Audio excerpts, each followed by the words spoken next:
pembaca sastra sebenarnya. Ketika ada komunitas yang lahir terkait dengan sastra, tetapi yang di dalamnya adalah komunitas yang ingin bisa menulis karya sastra.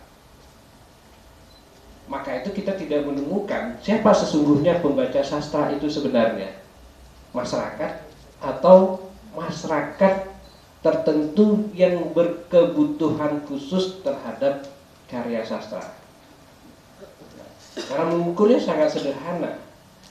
Mungkin salah satunya adalah dengan mencek penjualan buku-buku sastra yang dicetak secara indie, penerbit profesional, dan di toko buku. Lebih enggak penjualan buku sastra itu dari 1000 eksemplar, terus 500 eksemplar. Saya penerbit buku. Untuk menjual 500 eksemplar aja, itu susahnya minta ampun. Kemudian kita akan berpendapat mungkin begini, mereka memang tidak beli buku, tapi minjam buku. Teman-teman yang punya buku sastra juga bisa cek dirinya sendiri. Banyak nggak teman yang minjam buku sastra? Enggak kan? Enggak banyak juga gitu. Nah ini secara gamblang-gamblangan saja saya memahaminya. Nah, ketika ini kita lihat bahwa komunitas yang muncul banyak itu adalah komunitas yang tidak begitu banyak jumlah orang dalam komunitas itu adalah komunitas yang betul-betul serius ingin mengapresiasi sastra, dan itu sedikit orang di dalamnya. Tapi yang banyak itu ketika komunitas lahir adalah ingin menjadi penulis sastra. Tapi kita belum menemukan komunitas pembaca sastra. Ya. Kemudian kalau kita berkunjung ke perpustakaan, kita bisa cek ya perpustakaan daerah Solo, berapa banyak orang yang membaca karya sastra. Jadi menurut saya bahwa realitas apresiasi sastra itu sebenarnya tentu tidak bisa segamblang itu juga saya menilainya ya, gitu. Tapi juga banyak orang yang tidak kita pantau yang diam-diam dia membaca karya sastra. Yang apakah itu dikatakan sebagai apresiasi dia terhadap sastra atau memang sebagai kebutuhan dia mungkin membaca novel, membaca cerpen itu khususnya di media cetak. Ya. Kalau kita melihat media cetak yang ada, ya saya di Padang Express ya, itu redaktur sastra cerpen. Yang saya temukan setiap hari itu saya adalah munculnya nama-nama baru menulis puisi, dan sangat banyak. Menulis puisi juga cerpen dengan banyaknya.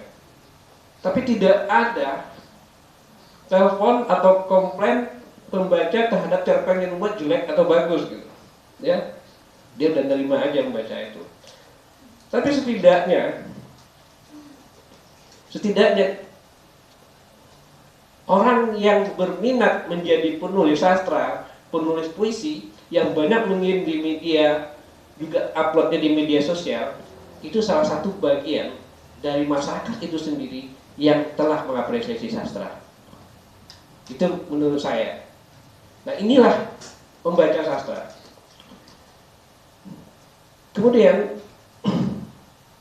kenapa komunitas yang muncul banyak itu lebih banyak pada mereka yang ingin berdiskusi, saling berbagi pengalaman membaca sastra, saling membagi pengalaman mengapresiasi apa yang telah dia baca. Dan kalau ada diskusi tentang karya sastra, itu pesertanya tidak banyak. Ini kalau diskusi seperti ini ramainya kalau di ruang terbuka dia akan keluar ya, Ali Isap akan berkumpul sama Ali Isap ya, itu sampai acara habis sambil ada, dan itu rata-rata dari penulis sastra itu juga. Dan penulis sastra adalah orang yang bagian dari orang yang suka ngomel kalau apresiasi masyarakat itu rendah. Tapi sedikit yang berupaya ya, baik sastrawan, penyair, cerpenis, mengajak masyarakat mencintai sastra dengan lebih indah, yang kemudian setia. Nah, itu yang tidak terjadi. Kenapa? Nah, yang kita harapkan sebenarnya, ini bicara tentang komunitas.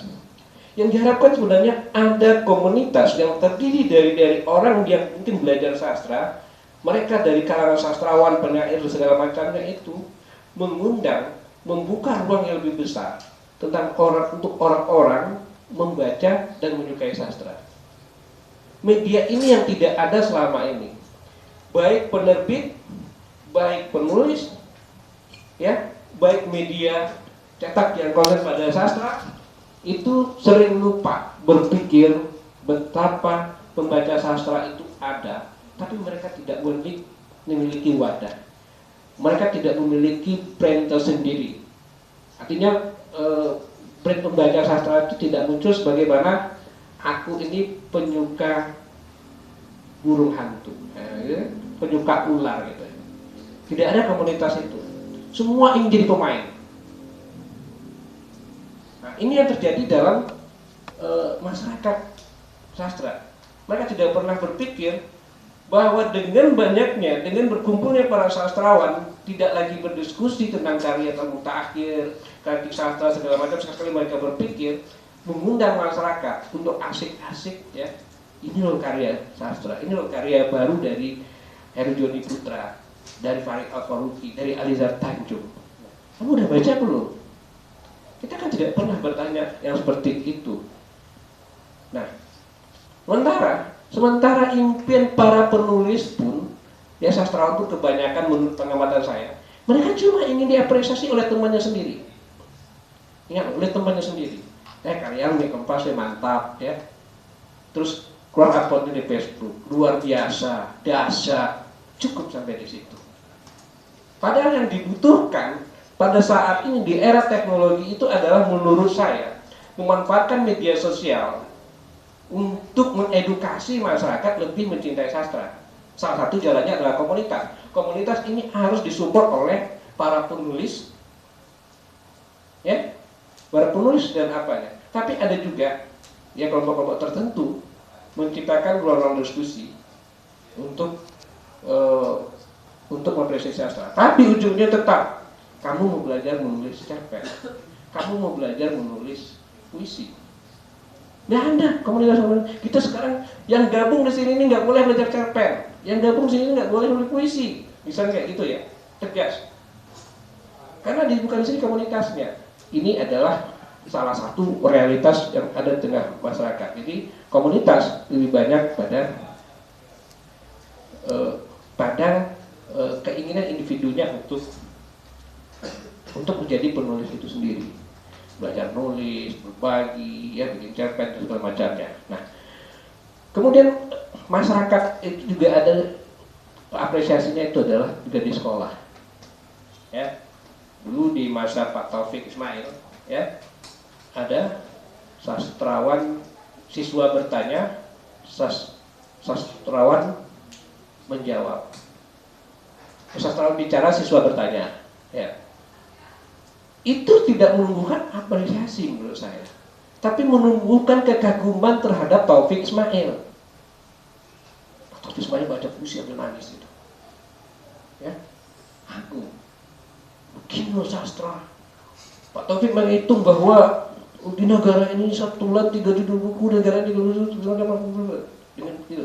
Pak Taufik Ismail pergi, sehari 2 hari mereka lupa lagi. Karena itu tidak menjadi bagian dari pertumbuhan sastra. Justru yang menjadi pertumbuhan sastra itu sendiri adalah lebih bagus komunitas yang kontinu tadi, walaupun dia bukan penulis, dia punya teman baca. Gitu. Nah, di sekolah pun tidak ada ruang yang menyebabkan siswa pada akhirnya memastikan dirinya bahwa gue benar-benar butuh sastra. Ya ada ruang itu. Kenapa? Gurunya nggak tertarik, gurunya lebih memilih belajarkan bahasa, ya. Padahal dalam belajar sastra kan juga bisa dia belajar tata bahasa, ya. Belajar tentang bahasa dengan materi adalah karya sastra itu sendiri. Kenapa? Karena guru itu bagian dari masyarakat yang kita cemaskan tadi, tidak berkebutuhan terhadap sastra.